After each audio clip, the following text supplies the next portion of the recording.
Hi, I'm Nathan Peterson, OCD and anxiety specialist. I'm answering your questions today. I'm just gonna get right to it. How do you stop mental checking? Like, I know that what's keeping me in my state of anxiety, I need to constantly check. Am I thinking that thought? Okay, I'm not right now. Okay, let me check again. Still no. And so forth and so forth. Here's the thing. We can't control our thoughts. Thoughts are gonna be thoughts. Mental checking is a way for the brain and body to say, let's see if you're good. Let's see if you're still feeling this. It's gonna wanna do it automatically. So instead of saying, how do I stop mental checking? We might change that to, how can I respond differently to the mental checking? So for instance, I don't want a specific thought and I'm checking to see if I have that thought. My brain might say, are you still having that thought? And I can give it a response like, I sure hope so. That's not really what I want, but maybe. If I can take value away from checking, it doesn't want to keep checking. If I check and I'm like, I'm not actually having that thought, that's great. And I'm like, wait, no, that's not great. I want the thought. It almost like tricks the brain. Wait, if you want a thought, then I'm not gonna actually warn you that you're potentially having this thought. Mental checking can often be a huge compulsion for people. Sometimes I have people set alarms on their phone. Let's have it go off 30 times a day. Let's have you catch it before it catches you. That thought that you don't want, the alarm goes off and you're like, sweet, cool, let me think of that thought. Awesome, let me change the way I'm responding to it. So you're so worried I'm gonna be thinking about it, let me go think about it. I'm doing that 30 something odd times a day. Guess what? The brain's gonna stop checking to see if you have that thought because you already did it. But what if it's a blasphemous thought? What if it's this? What if it's about harming? What if blah? It doesn't matter. A thought's a thought. So be excited for it. If I have a thought, yoo, I'm having a thought. Amazing. We're not saying it's a good thought or a bad thought. How writing your feared thought again and again in paper can help take value away from it. Love it. I do this because it's easy, man. You take a feared thought, you write it on paper, but for me, I don't just write it on paper. I write the thought and then I write how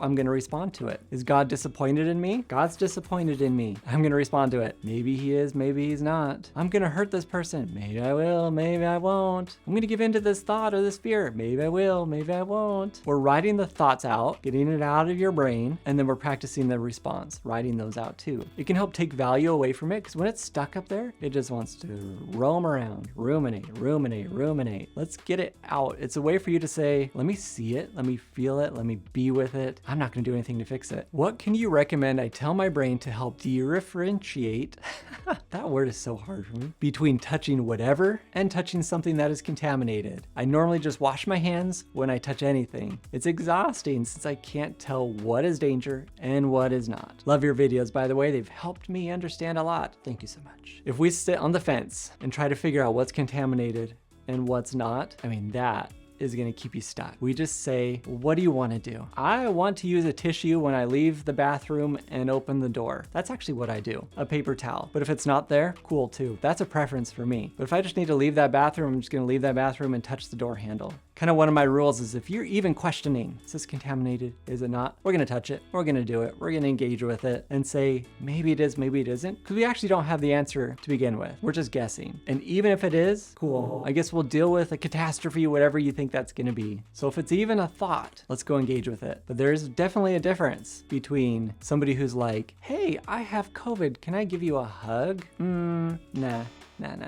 Do we know there's a problem? Yes, because they just said it. You see the symptoms.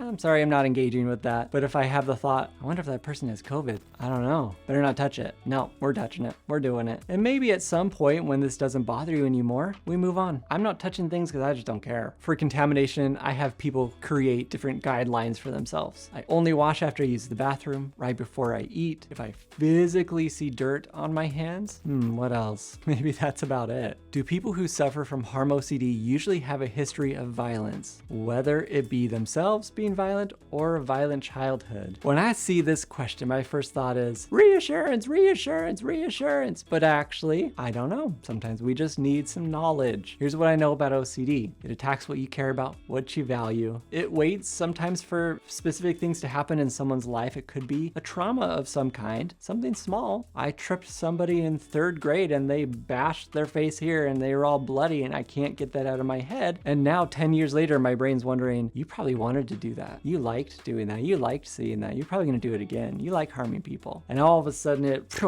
so a history of violence, I mean, it could be anything. But what I do know is it's attacking what you care about. And obviously you care about people. whoever it is. So it's not really about what happened in your past, it's about what's happening right now. What can I do right now to show myself I'm willing to do exposures, I'm willing to risk whatever I think is happening so I can continue living life. If my brain's like, you want to do that, you could do that, maybe not. So ultimately, for any theme, OCD can attach to any experience in somebody's life. The intrusive thoughts scare me, like I don't want to think about it. And I think I might have religious OCD. So it is tough to think it's okay to have these kind of intrusive thoughts about God. How can I handle this? Here's my personal take. Everyone has different beliefs. God, this is for me. God created this treatment for OCD. He knows this works. This is like the thing that works. So for him to use this against you after you die, to be like, you know what? Can't believe you said this phrase. Can't believe you used this. I wanted you to suffer all of your days on earth. I'm so glad you didn't say this phrase though. No.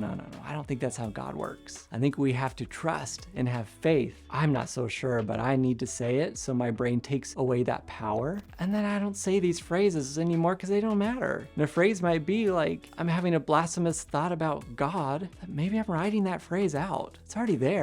Maybe I'm saying bad God or something worse where my brain says is worse. What we're doing is we're taking thoughts and we're just making them be thoughts. It's not about whatever you're saying, whether it's harm, whether it's about God, whether it's about hurting, whatever. It's not about the thought. Let's just bring it out. And if guilt joins the party, guilt is there when we're doing something wrong and we need to correct it and fix it, not when it's mixed with tons of anxiety. So we're not saying it's okay to have these intrusive thoughts. What we're saying is it's okay to have thoughts. And for me to get them to reduce over time, to change the way your brain's responding to it, I need to keep doing it. Just like exercise. I gotta keep doing it if I wanna get strong. So I think a lot of it has to come down to faith. I'm not so sure, but I know this is what I need to do, and I trust that God's got me at the end of all this. Is ERP an effective treatment for a person who has had OCD for 30 years, but was finally diagnosed late in their early 50s? Or is the behavior too ingrained at that point? No, man. What's really cool is that the brain can change at any age. I've seen clients who are in their 70s and above. First time they're doing exposures, and guess what? 50 years of compulsions. The end of their life, they're living free. And it's because they do the work. They're like, I'm done. I guess I should have done this earlier. But it didn't take 50 years to reverse all the compulsions that they did. You are not too ingrained. It just takes a lot of motivation at this point to say, I know I've gone this long doing all this stuff, but let me do treatment and trust that everything's going to work out. Go really hard with it. It's not an exposure here and there. It's a lot of exposures. Can OCD make you feel like you have thoughts that your family isn't really your family? Like they're imposters or something. And it feels real, but you also kind of don't believe it. Like you're scared of becoming delusional. OCD can make you think anything. Am I real? Is my family real? Am I an imposter? And then it's like, if I'm even thinking this, I must be delusional or schizophrenic or whatever. If that thought is happening, do you know the answer?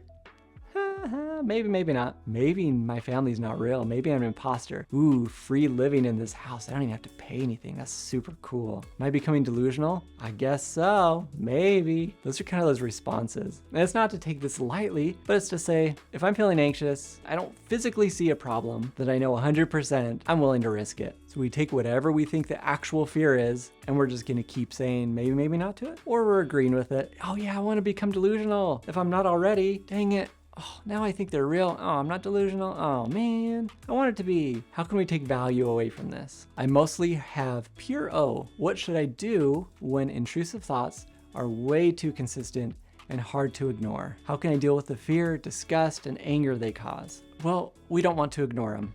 I think that's the thing. Let's not ignore the thoughts. Let's let them be there. Let's let them cause feelings, disgust, anger. For a pure O, I love to set out times for people to actually have the thoughts on purpose and not do the typical compulsions in your brain of pushing a thought away, ignoring, avoidance. I have random timers go off through the day, and when it's there, I'm gonna go sit on the couch and let me go have all those thoughts. Hey, you're welcome. Here, let me just open the gate. Come on in, bro. Let me think of you. Yeah, that might happen. Yeah, maybe not. I don't know. Oh, I love that I'm having this thought right now. Thank you for being here. I hope you come while I'm in the meeting. That would be really cool too. Oh, I'm at this really important event. please, please, please let me have all these thoughts. I would love that. Oh, this disgust feeling. Oh, I hope I feel this all day long. Let me just even just rub more of this disgust on me. Oh, I'm feeling anger. What a cool emotion, man. I love it. This is great. Hope we feel it all day. How we respond to the intrusive thoughts is more important than what the thought actually is. If they're consistent, let them be there. Let's just change the way you're responding to them. Sometimes it's hard in the moment when you're just living life and you're having thoughts. That's why we go out of our way to give time to it. Say, let me think about you on purpose. And sometimes it's not even bringing the thoughts. It's just giving yourself space to say, hey, for the next 3 minutes, I'm sitting here. If you want to come, come. If you're not coming, that's great too. So what questions do you have? I'm going to be taking the questions you've asked in this video right here down in the comments. Go ask them and use them for the next video. And I've done this before. Go watch the other videos that I've made answering your questions. Thank you so much for watching, and I'll see you next time. I know what, it's not an, is